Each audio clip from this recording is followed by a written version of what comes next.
कुचामन में दो दलित भाइयों को गाड़ी से कुचलकर जान से मार देने के विरोध में भाजपा एससी मोर्चा ने दिया कलेक्टर को ज्ञापन।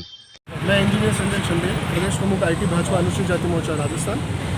जैसा कि आप सभी को पता ही है कि पिछले लगभग 5 वर्षों में इस पूरे राजस्थान में दलितों पे और महिला अत्याचारों में लगातार बढ़ोतरी आई। कोई सा ऐसा एक दिन नहीं जाता है, कोई सा ऐसा सप्ताह नहीं जाता है जिसमें कि आपको दलित अत्याचार और महिला अत्याचार की कोई घटना सुनने को नहीं मिलती। एक समय था जब हमारे राजस्थान प्रदेश को रानी पद्मिनी की वजह से जाना जाता था, यहाँ पर मीराबाई की वजह से इसे जाना जाता था, रानी हाड़ा रानी की वजह से जाना जाता। पर आज हम प्रदेश वाले और भारतवर्ष में लोग ये जानकर बड़े अपने आप को छोटा महसूस करते हैं कि ये वो प्रदेश हो गया है जहाँ 7 साल की बेटी का बलात्कार करके उसे जिंदा जला दिया जाता है। सतनारायण मोची, एससी मोर्चा जिलाध्यक्ष उदयपुर। जैसा कि आम नागरिक को महसूस हो चुका है कि पिछले करीब 5 वर्षों तक राजस्थान में दलित अत्याचार चरम पे है। करीब 800 से अधिक दलित अत्याचार की रिपोर्टें पूरे राजस्थान में आ चुकी है। अब नहीं सहेगा राजस्थान। और जैसा कि पिछले 2 दिन पहले ही कुचामन सिटी के अंदर 3 दलितों के ऊपर मोटर गाड़ी द्वारा कुचल दिए गए, जिसमें 2 की मृत्यु तत्काल हो चुकी है और एक अस्पताल में अंतिम सांसें गिन रहा है। और पिछले दिनों ही घरियावत के अंदर एक बेटी जो गर्भवती थी उसको नग्न करके घुमाया गया। ऐसा लज्जित कार्य कांग्रेस शासन में हो रहा है। अब राजस्थान में परिवर्तन लहर चल चुकी है। आम नागरिक समझ चुका है कि जब कांग्रेस की सरकार आई है तब दलित पे अत्याचार बढ़ा है। तो अब निश्चित तौर से आम जनता इस आने वाले चुनाव में कांग्रेस को उखाड़ फेंकेगी और भारतीय जनता पार्टी को लाएगी और भारतीय जनता पार्टी अनुसूचित जाति मोर्चा इसमें अहम भूमिका निभाए।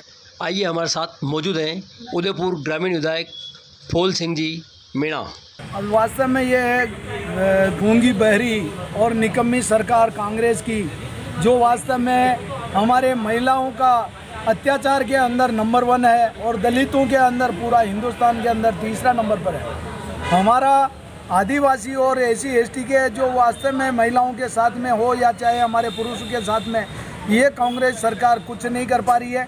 इसलिए हमारा प्रदेश का आह्वान पर हमने चाहे वो कोई सी भी महिलाओं के साथ में जो अत्याचार हुआ है उसका ज्ञापन बनाकर इस गूंगी बहरी और निकम्मी सरकार को जगाने का प्रयास कर रहे हैं। और हमारा एससी मोर्चा उदयपुर का सत्यनारायण जी मोची साहब के और प्रदेश के जो हमारा एससी मोर्चा के 2 नेता है, चाहे शैलेंद्र जी हो चाहे संजय जी हो, ये हमारे जिले के और सभी कार्यकर्ता इस कांग्रेस सरकार को जगाने का काम किया है। प्रदेश के नेतृत्व में हम सभी मिलकर इस कांग्रेस सरकार को उखाड़ कर फेंकने के लिए निश्चित किया है और आम जनता इससे तराई कर रही है।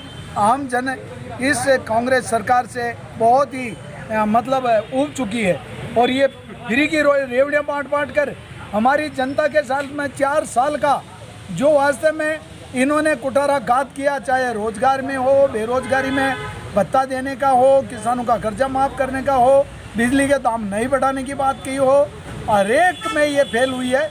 इसलिए एससी मोर्चा हमेशा अग्रणी भूमिका निभाते हुए प्रदेश के आह्वान पर हम मुख्यमंत्री जी को कलेक्टर साहब के माध्यम से ज्ञापन दिया है, इस पर जल्दी अमल करें और हमारी इस पुकार पर जल्दी एक्शन लेकर आम जन को, जैसे हमारे दलित परिवार के 3 आदमियों के ऊपर सुलाकर गाड़ी चढ़ाना, ये गुंडागिर्दी की हद हो गई है कि खुलेआम ये अपराधी बेखौफ घूम रहे हैं और अपराध करने से वो बिल्कुल निडर होकर काम कर रहे हैं, क्योंकि गहलोत सरकार अपराधियों के साथ में है।